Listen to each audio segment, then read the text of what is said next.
Sur la commune de Stoumont, nous sommes immergés dans des paysages magnifiques, authentiques et préservés. Mais savez-vous qu'ils sont le résultat d'une longue histoire d'interaction entre l'homme et la nature?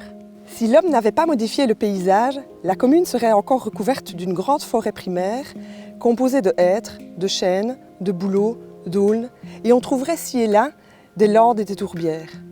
Les reliefs, eux, seraient les mêmes qu'aujourd'hui puisqu'ils ont été creusés par les cours d'eau.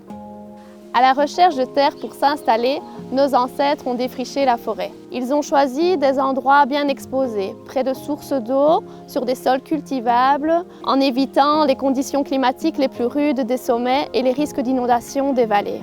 Les villages ont été construits autour d'une église ou d'un château, avec des matériaux locaux, en bois, terre, paille ou, pour les plus aisés, en pierre.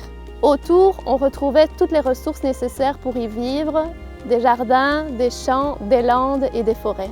La forêt était fortement exploitée, que ce soit pour le bois de chauffage ou le bois de construction, mais aussi pour le charbon de bois pour alimenter les forges ou les écorces de chêne pour les tanneries stavlotaines.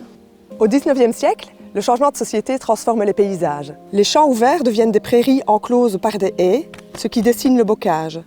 L'épicéa remplace peu à peu les essences locales, car les forêts sont exploitées pour les mines et les chemins de fer. C'est le début de l'enracinement des forêts, mais aussi des landes. L'amélioration des routes et la création de voies ferrées, avec 4 gares sur la commune, facilitent le transport des marchandises et l'importation de nouveaux matériaux, comme la brique qui sert à la construction de ponts et de maisons. Lors des 2 guerres mondiales, de nombreuses habitations sont détruites. C'étaient des habitations en colombage. Elles sont remplacées petit à petit par des constructions plus récentes. L'agriculture se modernise, la taille des parcelles augmente, les haies et les bosquets disparaissent. Avec l'arrivée de l'automobile et de sa démocratisation, les villages s'étendent, les terres agricoles s'urbanisent, les gares ferment peu à peu. Les matériaux de construction sont importés et l'architecture s'écarte peu à peu du style traditionnel. Aujourd'hui, nos paysages racontent cette histoire. Ils sont à la fois le témoin du passé, le cadre de vie actuel des Stoumontois et des visiteurs, mais aussi le support pour l'avenir.